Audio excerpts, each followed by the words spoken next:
Hello, everyone. I'm Lieutenant Colonel Francel Margareth Taborlupa. I'm currently the Battalion Commander of the 7th Signal Battalion based in Fort Magsaysay in Nueva Ecija. My passion is in cybersecurity, and I actually hold a unit that is responsible for the communications, electronics, and information systems overall. So I'm pleased to meet everyone.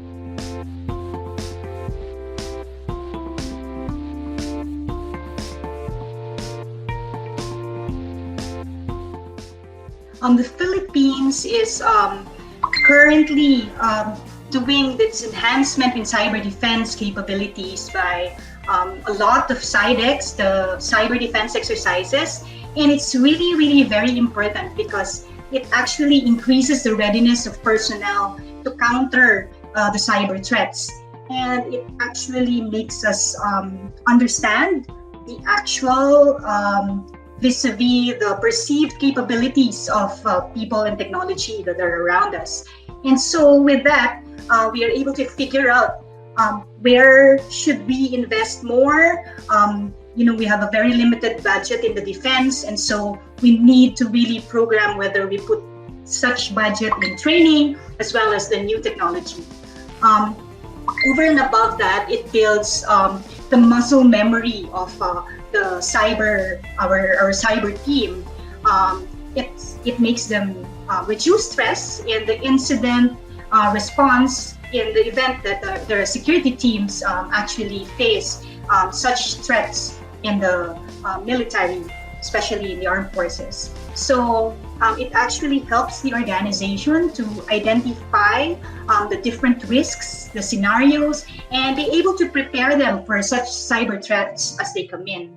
So overall, CyDEX is the activity where we are able to evaluate whether our organization, the defense, the military organization, our incident response plan actually works, and if it is actually effective, and if we are really able to mitigate an attack, as the case may be.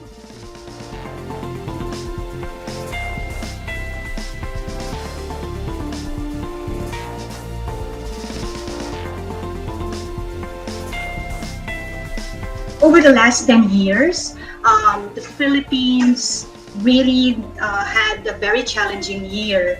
And I think that the top reason for such adversities is that because the Philippines is a very great online presence. It was also exacerbated because of the pandemic, where everyone was actually forced to go online. So there happened to be more online presence in the event that even our kids were forced to have their schooling online. So the pandemic actually greatly affected us also in their great online presence. I think it is also applicable to the rest of the world.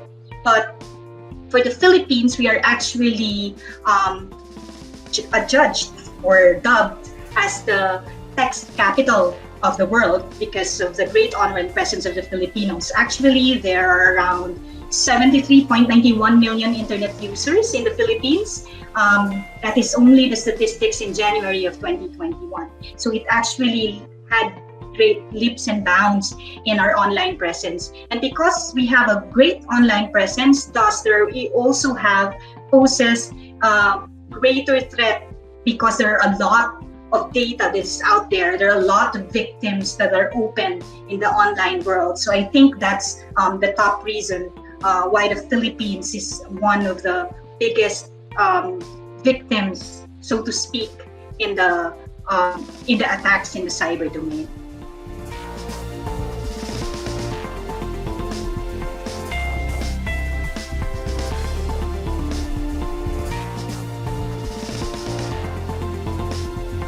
Well, the Philippines had a partnership with Easy Council, and it greatly helped the cyber battalion in terms of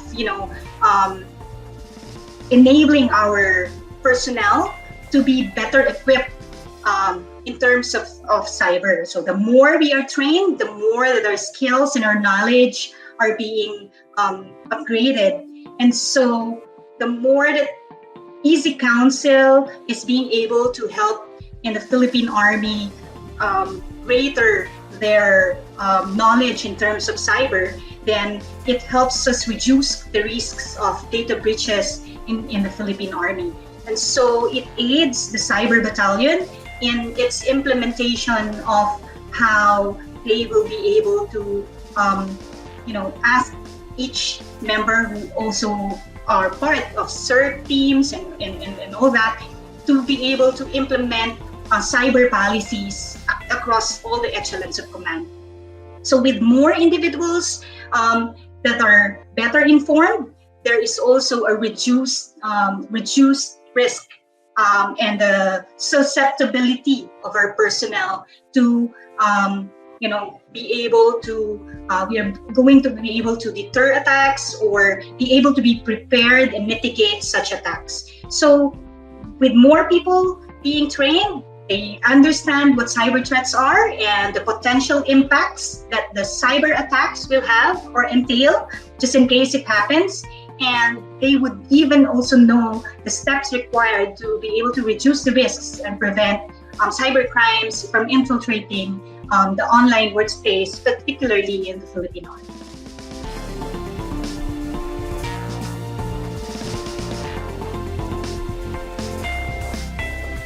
So I'm actually looking forward to the PhilSec, the second edition in the Philippines.